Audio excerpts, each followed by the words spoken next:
ये जो कॉकरोच जनता पार्टी है या जेन जी का एक समूह बन गया है, एक प्रेशर ग्रुप की तरह में लगता है काम करता रहेगा। और जेन अल्फा ज्वाइन कर रहा है, स्कूलों में आंदोलन होने लगे हैं, ग्रामीण क्षेत्रों में आंदोलन होने लगे हैं। सोचा था कभी जैलौर में बच्चे बैठ जाएंगे। सोशल मीडिया की ताकत देखिए, इंस्टाग्राम की ताकत देखिए, और उसे अभिजीत दीपके ने शेयर किया है। दिल्ली पुलिस हर एक चीज़ की निगरानी कर रही थी, पल पल अपने कैमरों में रिकॉर्ड कर रही थी। अनगिनत ऐसी तस्वीरें देखी थी, तो मुझे लगा कि यार ये तो पैलेट गन के निशान है, ये तो कुछ और हो ही नहीं सकता, क्योंकि इन तस्वीरों से मैं वाकिफ़ था पहले से। उस पर स्टोरी की, अस्पताल पहुँचे, लेडी हार्डिंग का 100+ MLC का डेटा मुझे बताया वहाँ के डॉक्टरों ने। रात को मैं कैसे वहाँ के पन्ने खंगालना था ना, जो पेशेंट आ रहे थे वहाँ के, तो सब मैंने देखा था, मैं जानता हूँ। खास तौर पर इस आंदोलन की खास बात यह कि इसमें नीट से नाराज़ या नीट एग्ज़ाम से नाराज़ युवा या जेनजी ही नहीं थे, बल्कि हर तबके के वो युवा शामिल थे जो या तो पेपर लीक की वजह से नाराज़ हों, जो पोस्टिंग भर्ती में कोई धांधली की वजह से परेशान हो, पोस्टिंग ना आने की वजह से परेशान हो, बहाली ना आने की वजह से परेशान हो। पहले दिन से मैं कवर कर रहा था इसे। जब अभिजीत दीपके हिंदुस्तान आए तब मैं एयरपोर्ट पर गया था, और एयरपोर्ट पे जाने के बाद फिर हम जंतर मंतर गए। पूरे देश में यही चर्चा हो रही थी कि सोशल मीडिया पर चीज़ों का होना और ज़मीन पर होने में बहुत फ़र्क है। तो ये जिन पत्रकारों को आपने देखा, ये सभी उन चुनिंदा पत्रकारों में हैं जिन्होंने जंतर मंतर के प्रदर्शन को सिर्फ देखा नहीं, बल्कि उसकी हर धड़कन को महसूस किया है। भीड़ कब बदली, नारे कैसे बदलते गए, पुलिस की कार्रवाई ने कब करवट ले ली और आंदोलन किस दिशा में बढ़ता गया, इन सब के करीबी गवाह यही रहे हैं। इसलिए इनकी बातें सिर्फ राय नहीं हैं, राय मत समझिएगा। ये उस ज़मीन की आवाज़ हैं जहां हर दिन इतिहास का एक नया पन्ना लिखा गया। आइए सुनते हैं कि उनकी नज़र में इस आंदोलन ने क्या बदला, क्या सवाल खड़े किए, और इसकी गूंज आने वाले दिनों में कितनी दूर तक सुनाई दे सकती है। आप देखिए क्या है कि नमस्कार, मेरा नाम सौरभ शुक्ला है, मैं को फाउंडिंग एडिटर हूँ द रेड माइक का। मई महीने में जब सुप्रीम कोर्ट में हमारे देश के मुख्य न्यायाधीश ने कॉकरोच लफ्ज़ कहा और उसके बाद अभिजीत ने ये पेज बना लिया, मीम पेज, और पहला इंटरव्यू अमेरिका से अभिजीत का हमने ही किया था और वो मिलियंस में चला गया और बिल्कुल वो बढ़ता चला गया। तो समझ में आया कि इंस्टाग्राम अब एक फोर्स है। देखिए, हम सब लोगों को, हम पत्रकारों को एक मुगालता है कि हम लोग एक फोर्स हैं। अब देखिए, इंस्टाग्राम का ज़माना है, डिजिटल मीडिया है, सबके फ़ोन में इंटरनेट है, तो सब हर व्यक्ति एक फोर्स है।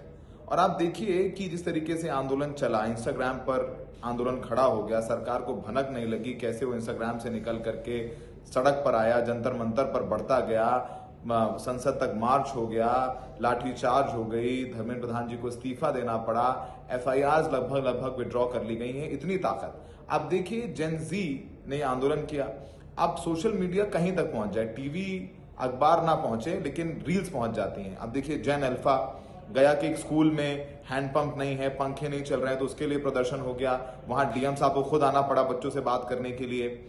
जालौर में शिक्षक नहीं है, वहां पर बच्चे धरने पर बैठ गए, उन्हें आना पड़ा मनाने के लिए।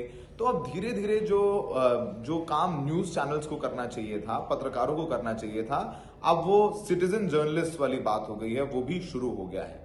और कभी कभी तो लगता है कि जैसे हमने देखा था कि इंडिया अगेंस्ट करप्शन या बीजेपी का पूरा जो IT सेल था 2012 से लेकर 2014 तक सरकार में लाने में फेसबुक का और व्हाट्सएप का बहुत बड़ा रोल था, खासकर फेसबुक का। लेकिन आप देखेंगे कि जब वो जो बीजेपी है, इंस्टाग्राम पर जो उनका जो पूरा आंदोलन खड़ा हो गया या उनके मुखालिफ लोग हैं, उनको काउंटर इंस्टाग्राम पर नहीं कर पा रही है। यही वजह है प्रधानमंत्री मोदी कह रहे हैं कि आप लोग इंस्टाग्राम पर आइए। उनके मंत्री अब रील फॉर्म में वीडियोस बना रहे हैं। प्रधानमंत्री मोदी ने खुद रील फॉर्म में 3 वीडियोस बनाए। अब आंदोलन कैसे होगा? देखिए, हमें लगता है कि जो कॉकरोच जनता पार्टी है वो एक प्रेशर ग्रुप की तरह काम करता रहेगा। और क्योंकि हमें लगता है कि भले ही पेपर लीक को लेकर के कानून बन गया हो, पर पेपर लीक अभी आसानी से नहीं रुकेंगे, तो ये आंदोलन चलता रहेगा। अगला आंदोलन हो सकता है कि बेरोजगारी को लेकर के हो, क्योंकि पिछले 12 से 13 सालों में बेरोजगारों की एक फौज तैयार हो गई है। पेपर लीक एक मुद्दा है, ज्वाइनिंग नहीं आ रही है, पेपर कैंसिल हो रहा है, बहुत सारी चीजें हैं। तो ये जो कॉकरोच जनता पार्टी है या जेन जी का एक समूह बन गया है, एक प्रेशर ग्रुप की तरह में लगता है काम करता रहेगा। और जेन अल्फा ज्वाइन कर रहा है, स्कूलों में आंदोलन होने लगे हैं, ग्रामीण क्षेत्रों में आंदोलन होने लगे हैं। सोचा था कभी जैलौर में बच्चे बैठ जाएंगे, सोशल मीडिया की ताकत देखिए, इंस्टाग्राम की ताकत देखिए, और उसे अभिजीत दीपके ने शेयर किया है। सीजेपी उसको सपोर्ट कर रही है, तो सीजेपी एक इंस्टा प्रेशर ग्रुप की तरह काम करती रहेगी, जो सोशल मीडिया पर सक्रिय रहेगी और समय समय पर सड़कों पर भी आती रहेगी। तो आप अनुभव की बात कर रहे हैं। डे 1 से मैं मतलब जंतर मंतर पे था, ग्राउंड पर था, और मैं उस समय से था जब एक बार लग रहा था कि बहुत बड़ा प्रोटेस्ट है और एक बार लगा कि प्रोटेस्ट ख़त्म हो चुका है ना। कभी कभी 200-250 लोग भी आ रहे थे, लेकिन फिर देखा कि वहाँ हज़ारों की तादाद में लोग भी हो। तो मैं तब से इस प्रोटेस्ट को कवर कर रहा था, और बार बार ये चीज़ आ रही है, प्रोटेस्ट जब ये बीच में ऐसा लगा कि ख़त्म होने वाला है तो ये इतना बड़ा कैसे हो गया। तो इसके मुझे 2 पॉइंट जो समझ में आते हैं। हालांकि सोनम वांगचुक के बैठने के बाद भी एक बार ऐसा लगा कि प्रोटेस्ट में जान नहीं है, बहुत बार ऐसा हुआ। लेकिन सबसे पहला पॉइंट मैं कहूँगा कि जब दिल्ली पुलिस हर एक चीज़ की निगरानी कर रही थी, पल पल अपने कैमरों में रिकॉर्ड कर रही थी, उस मोमेंट को, वो भी तस्वीरें बाहर आई जब लड़कियां वॉशरूम जा रही थी, और वो तस्वीरें भी आई कि पुलिस उनके वीडियो बना रही है। तो ऐसे समय में जब सोनम वांगचुक स्टेज पर थे और अगले दिन वहाँ जो संसद जाने का कॉल था, संसद मार्च निकालने का, तो उससे पहले सवेरे कैसे वाइट कलर की चादरें, जहाँ सब कुछ दिल्ली पुलिस रिकॉर्ड कर रही थी, और फिर वाइट कलर की चादरों में उनको उठा के ले जाएगा, तो ये बहुत बड़ा मैसेज सर्कुलेट हुआ कि सोनम वांगचुक को स्टेज से उठा लिया, और वो इस तरीके से उठाया तो उनकी तस्वीरें वायरल। तो ये पहला पॉइंट था वहाँ क्राउड जुड़ने का। ठीक है, उस रात भयंकर क्राउड आ गया। सेम मैं ऐसे कहूँगा जैसे एक बार किसान आंदोलन चल रहा था और वहाँ पर राकेश टिकैत बैठे थे, तो मैं वहीं था। तो जब उनके आंसू निकले तो पूरा पश्चिमी उत्तर प्रदेश जो है ट्रैक्टर लेके रातों रात वहाँ पे पहुँच गया था। मुझे आज भी वो रात याद है। सेम सिचुएशन यहाँ हुई। सेकंड पॉइंट ये था कि जब 20 तारीख को ये मार्च निकाला जा रहा था, प्रोटेस्ट हो रहा था, अब जब लाठियाँ पड़ी हैं ना, जो बच्चे पीटे गए, अस्पताल भर दिए गए, ठीक है, 250 का आंकड़ा तो मुझे डॉक्टर ने बताया सिर्फ RML का, लेडी हार्डिंग का 100+ MLC का डेटा मुझे बताया वहाँ के डॉक्टरों ने। रात को मैं कैसे वहाँ के पन्ने खंगालना था ना, जो पेशेंट आ रहे थे वहाँ के, तो सब मैंने देखा था, मैं जानता हूँ। तो इतनी बुरी हालत में जब लड़के पिट रहे थे, जब वो तस्वीरें वायरल हुई, बहुत ही ये एक बड़ा मुद्दा हो गया कि किस तरह बच्चों को पीटा गया है। फिर ये मोमेंट बड़ा। इस बीच फिर कहानी शुरू होती है मेरी रिपोर्ट्स की। जैसे सबसे पहली रिपोर्ट्स मैंने की रात को हॉस्पिटल की क्या स्थिति है, कौन कौन वहाँ पर हैं, मैंने उनको कवर किया। साक्षी जिसकी फैमिली अभी भी मेरी बात होती है, उसकी फैमिली से जितना भी बाहर उसके बारे में जानकारी आई है, बहुत सारे का सोर्स मैं हूँ उस चीज़ को, जैसे कि बहुत सारे लोगों ने फैक्ट चेक किया है।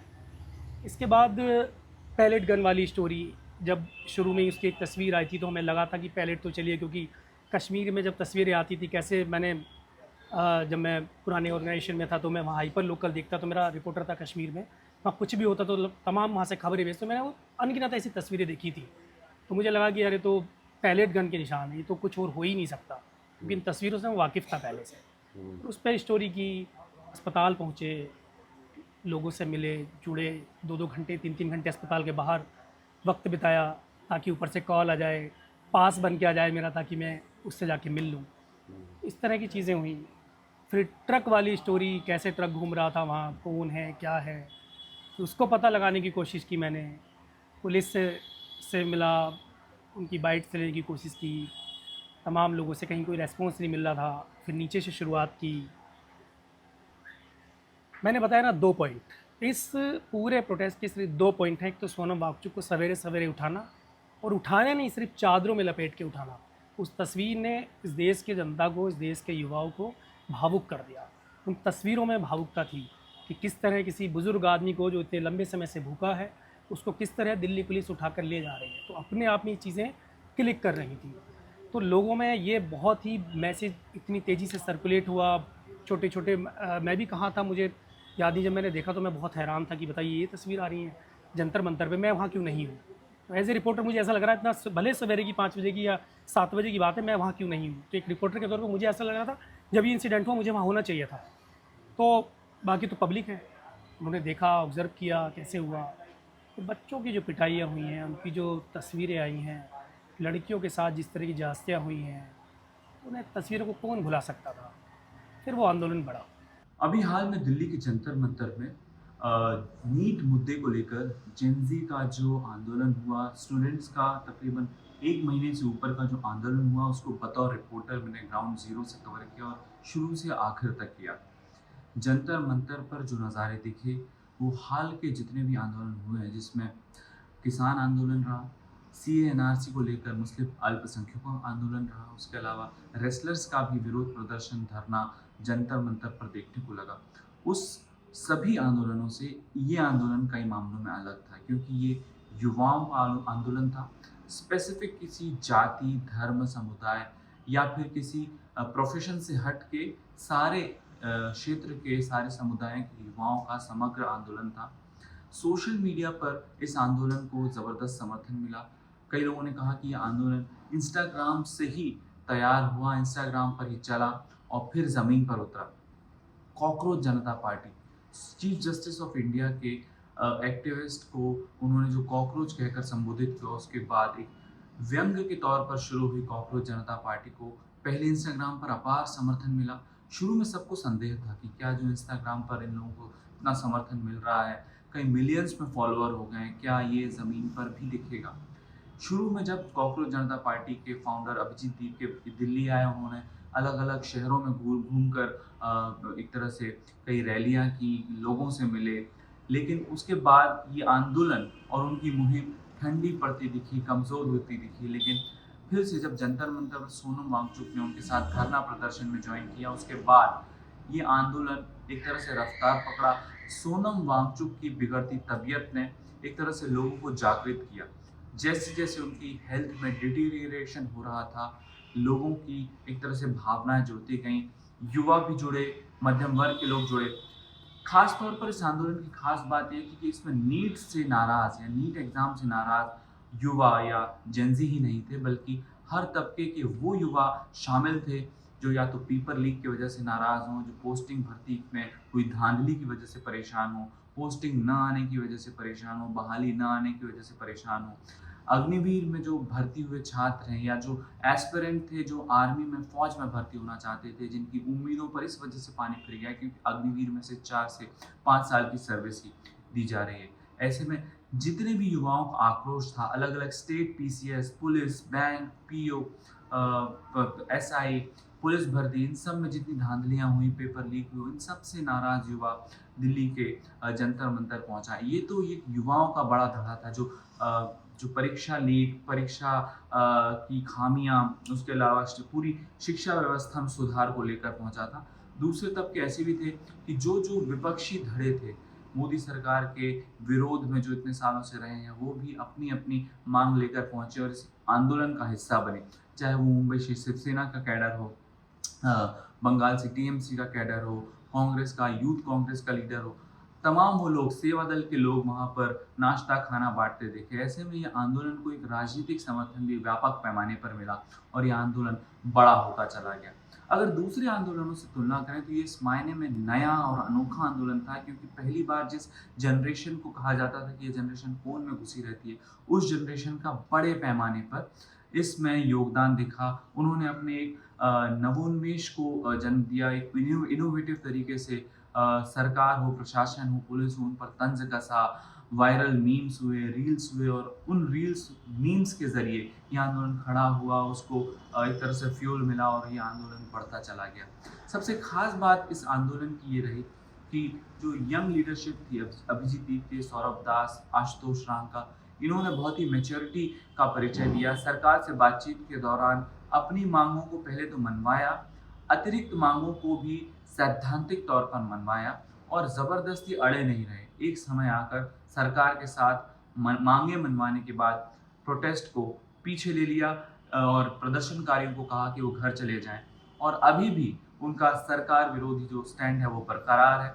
दूसरी तरफ सोनम वांगचुक थे जिनको अस्पताल में भर्ती करा दिया गया और सोनम वांगचुक बाद में उन्होंने लिखित कई सारे लेटर हॉस्पिटल के अंदर से जारी किए। एक तरफ सोनम वांगचुक थे, दूसरी तरफ अभिजीत दीप की उनकी टीम स्टेज से जंतर मंतर पर डटी रही और वो हो गया जो अब तक 12 साल की मोदी सरकार में नहीं हुआ था। मंत्री का इस्तीफा हुआ, किसी भी प्रदर्शनकारी पर केस न करने की सैद्धांतिक सहमति बनी और तीसरा, शिक्षा व्यवस्था में व्यापक सुधार का एक सरकार ने वादा किया। तो ये आंदोलन कई मायने में इस तरह से अनोखा रहा है।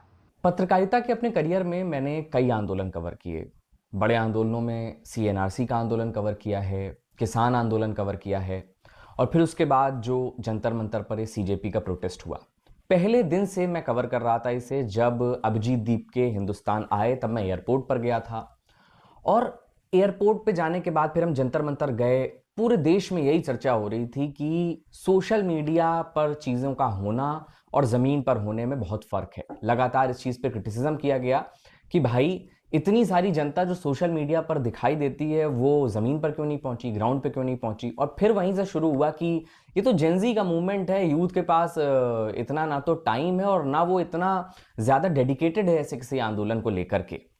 लेकिन धीरे धीरे हमने देखा कि ये आंदोलन किस तरह से बड़ा होता गया, चाहे इसमें सोनम वांगचुक के आने के बाद, शामिल होने के बाद ये बड़ा हुआ हो, और चाहे जो 20 तारीख को हिंसा हुई पुलिस और प्रोटेस्टर्स के बीच में, वो झड़प के बाद ये आंदोलन बड़ा हुआ। कई सारे बच्चों के सर फूटे, लोग घायल हुए। जो जेनजी लगातार तोहमत झेलता रहा कि वो नाकाबिल है, वो सीरियस नहीं है, आखिरकार उसने ये मानने के लिए मजबूर कर दिया है कि जो जेनजी है वो इतना बड़ा बदलाव भी कर सकता है कि वो शिक्षा मंत्री का इस्तीफा ले ले। और ये बड़ा चेंज आया है, लोगों की जो सोच थी उसमें भी एक शिफ्ट आया है इसके बाद कि नहीं, जेनजी इतना भी नाकाबिल नहीं है और इतना भी नॉन सीरियस नहीं है। दूसरी एक चीज़ जो मैंने ऑब्जर्व की वो थी मीडिया को लेकर के जो पूरे देश में एक परसेप्शन, जो अभी तक धीरे धीरे बात होती थी या कानाफूसी में बात हो रही थी कि देश का एक बड़ा मीडिया का तबका है जिसको लेकर के लोगों में असंतोष है, अब वो बाहर आ गया और इस आंदोलन में लोगों ने खुल करके मीडिया को क्रिटिसाइज़ किया। ये एक पक्ष है, और दूसरा पक्ष है कि इस आंदोलन में बहुत सारे नए क्रिएटर्स डेवलप हो गए, बहुत सारे लोगों को सोशल मीडिया फॉलोइंग मिली है। अब ये अपने आप में देखना बड़ा दिलचस्प होगा क्योंकि सोशल मीडिया फॉलोइंग की अपनी इकोनॉमी भी है सोशल मीडिया की। तो क्या जो लोग इस आंदोलन में बड़े क्रिएटर्स बने, जिनके 10,000 फॉलोअर्स थे उनके 1-1 लाख हो गए, जिनके 1 लाख थे उनके 5 लाख हो गए, ऐसे जो क्रिएटर्स हैं अब वो किस दिशा में जाएंगे? क्या वो लगातार सवाल पूछते रहेंगे क्योंकि उनकी जो ऑडियंस बनी हुई है वो वही है जो सरकार से लगातार सवाल पूछ रही है, या इसको किसी और तरीके से मैनेज किया जाएगा? ये सारे सवाल हैं जिनके जवाब अभी देखने बाकी हैं। हाँ, इसके बाद एक और जो बड़ी चीज़ हुई है वो ये हुई है कि लगातार जो ये कहा जा रहा था कि बोलने से, कहने से कुछ खास फ़र्क नहीं पड़ता है, इस आंदोलन के बाद जो युवा हैं उनको एक ताकत मिली है कि हाँ, अगर हम बात करेंगे, बोलेंगे तो उसका फ़र्क पड़ता है, और जिसका असर अब हमें देखने को मिल रहा है। पंजाब से जो जेन अल्फ़ा है उनके वीडियोस हमें देखने को मिल रहे हैं, राजस्थान से देखने को मिल रहे हैं, उत्तर प्रदेश से देखने को मिल रहे हैं कि वो बच्चे अपनी मूलभूत सुविधाओं के लिए, स्कूल के बच्चे आकर के डीएम को मजबूरी में आना पड़ रहा है सड़क पर उनसे बात करने के लिए, और वो पंखों की, साफ पानी की, और कम टीचर्स जो हैं उनको ज़्यादा शिक्षक आए उनके स्कूल में, इसको लेकर के वो प्रदर्शन कर रहे हैं और उनको सुनना पड़ रहा है। तो ये बड़े बदलाव जो इस आंदोलन के बाद हुए हैं ये अपने आप में बहुत इंटरेस्टिंग हैं, और आने वाले समय में ये और किस दिशा में जाएंगे इसे हमें थोड़ा सा वक्त देना होगा, और फिर हमें पता चलेगा कि ये किस दिशा में जा रहे हैं।